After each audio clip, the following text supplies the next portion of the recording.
Hotep à tous, bien-aimés frères et sœurs. Donald Trump a tenu à sa parole.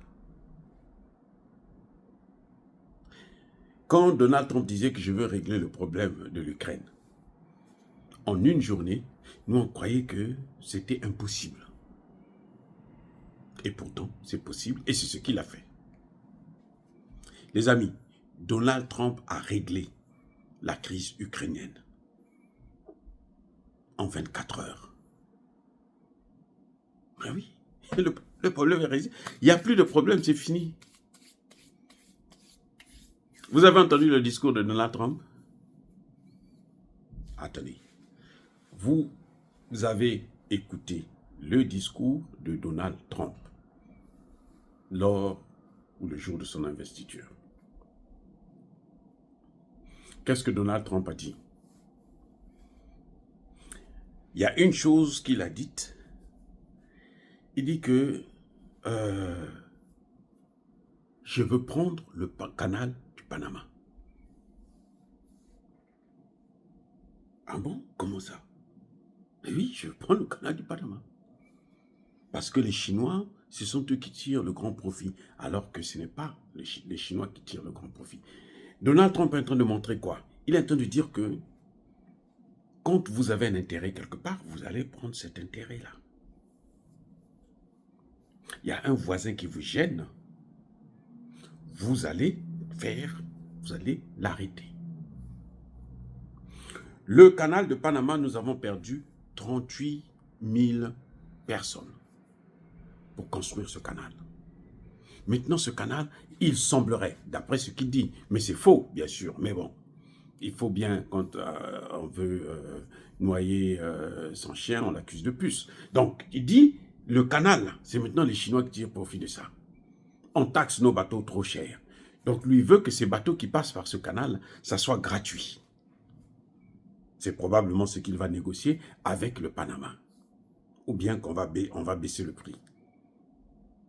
Sinon, il sera obligé de faire la force. Et ça va encore tuer l'image de l'Amérique. L'Amérique, là, est en train de décliner.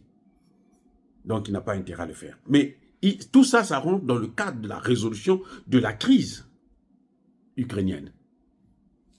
Je vais vous dire, on vient les amis. C'est pas par hasard. Donald Trump est en train de régler le problème ukrainien. Le même jour. Je veux prendre le canal de Panama. Après, quand il va signer les ordonnances, plus d'une cinquantaine d'ordonnances qu'il signe le même jour. Donc, juste après la prestation de serment, il s'assoit, il avait déjà préparé toutes les ordonnances là. On a mené les décrets là. Il est venu, il a signé. Parmi ces décrets, il y a un qui dit plus d'aide au développement à aucun pays au monde, y compris l'Ukraine, pendant 90 jours. Et ça, c'est fini, c'est parti. 90 jours là, c'est juste le temps de prendre, comment dirais-je, permettre à l'Amérique et aux États concernés de se préparer à cette nouvelle donne, cette transition économique et militaire. L'aide militaire, là, c'est ça, ça aide dedans aussi. Parce que même les ONG, plus d'argent aux ONG. Plus d'argent.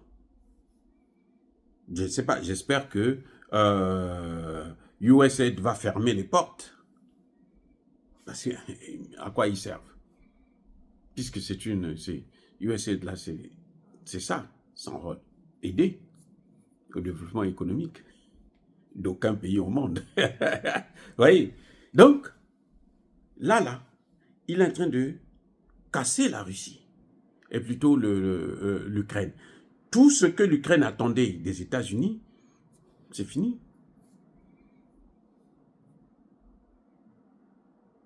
Et oui, c'est fini. Quand il dit qu'il va prendre le canal de Panama, ça veut dire que quand on est fort, on va prendre ce qui vous intéresse là où ça se trouve. Il est en train de régler le problème de la Crimée et du Donbass. Il est en train de dire que la Crimée et le Donbass, là, on ne peut plus mettre ça dans les négociations. Attendez, je reviens, les amis. Donald Trump dit, moi, je veux prendre le canal du Panama parce que j'ai mes intérêts qui sont là. Les intérêts de la Russie, sa sécurité là, il faut qu'ils prennent le Donbass et puis on crée une zone tampon que la Russie elle-même va contrôler. Il faut démilitariser le coin. Qu'est-ce que la Russie doit faire? La Russie doit faire la même chose. Donald Trump est même en train de donner un cadeau béni à la Chine. C'est pour ça qu'il avait d'ailleurs invité le Chinois. Il est en train de lui dire que non, Taïwan, là, tu peux prendre. Oui, c'est ça la règle. Le plus fort, il prend. Taïwan, tu peux prendre. Donald Trump a réglé le problème de l'Ukraine en 24 heures. Le message sur le Panama, c'est l'équivalent de la Russie. C'est pour dire à la Russie, tu as pris la Crimée, tu prends le Donbass, maintenant, on va négocier. Et j'ajoute, c'est pas fini. Après, il dit, nous allons négocier. D'abord, il avait même dit ça avant. Nous allons négocier avec la Poutine. Poutine, je le connais, c'est un ami. On a de bonnes relations. Nous allons négocier avec lui. Il n'y aura pas de l'Europe. Aucun pays européen ne sera là. Ça veut dire quoi? Ça veut dire que l'Ukraine n'a pas un mot à dire dans cette solution. Si l'Ukraine insiste, c'est, comment vous l'appelez? Trump lui-même qui va le neutraliser.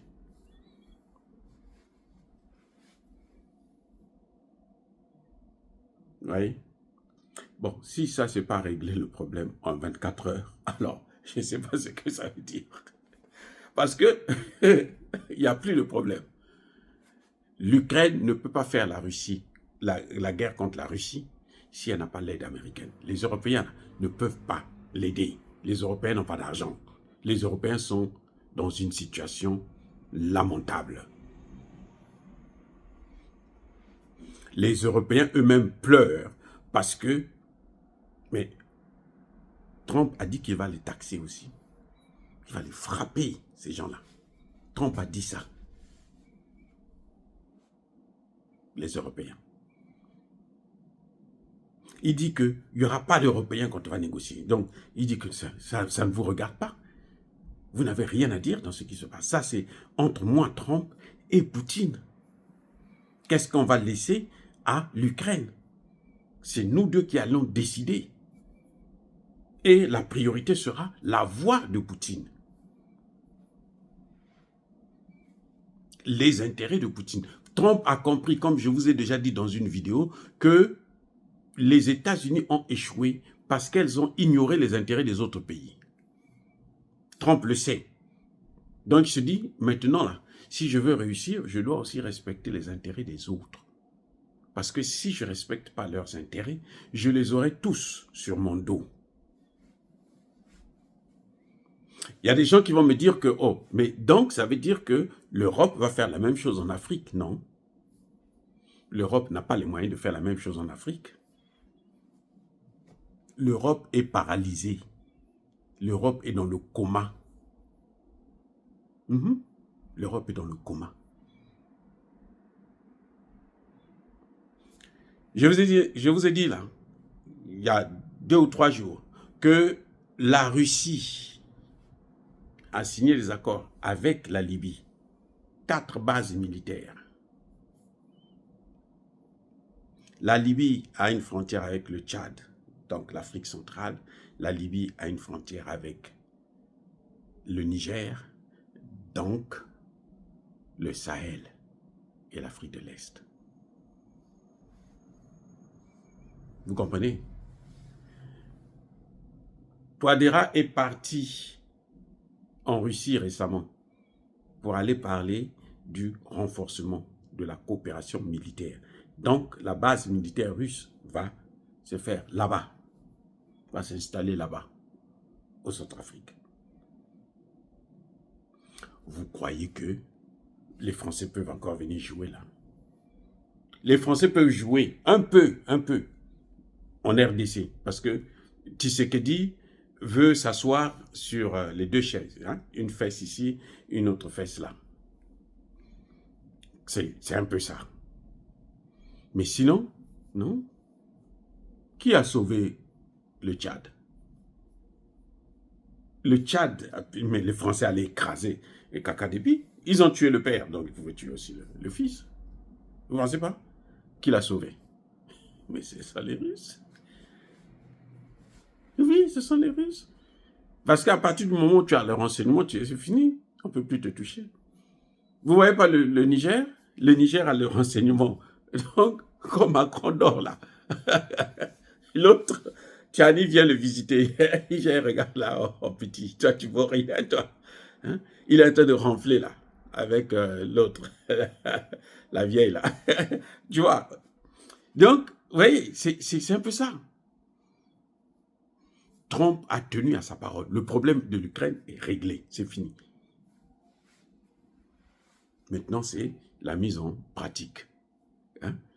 L'exécution. Mais sinon, il a déjà réglé le problème. Poutine a répondu. Poutine a dit non, je n'ai pas de problème de négocier avec Trump. Pas avec Zelensky, avec Trump. Nous allons négocier avec lui. Pour savoir quel est le sort qu'on a donné à ce type-là. La guerre est terminée. Donc c'est nous maintenant qui allons décider, tous les deux grands. Les amis, soyez bénis, abondamment bénis par le Dieu des Kémites, par nos ancêtres angélisés, mais que tous ceux qui persécutent le continent africain, le pillent et le déstabilisent, qu'ils soient noirs, blancs, chinois, arabes, juifs, indiens, qui qu'ils soient punis, maudits, foudroyés, neutralisés, écrasés, effacés par le Dieu des Kémites et par nos ancêtres angélisés. Vive l'Afrique éternelle, j'ai dit et j'assume.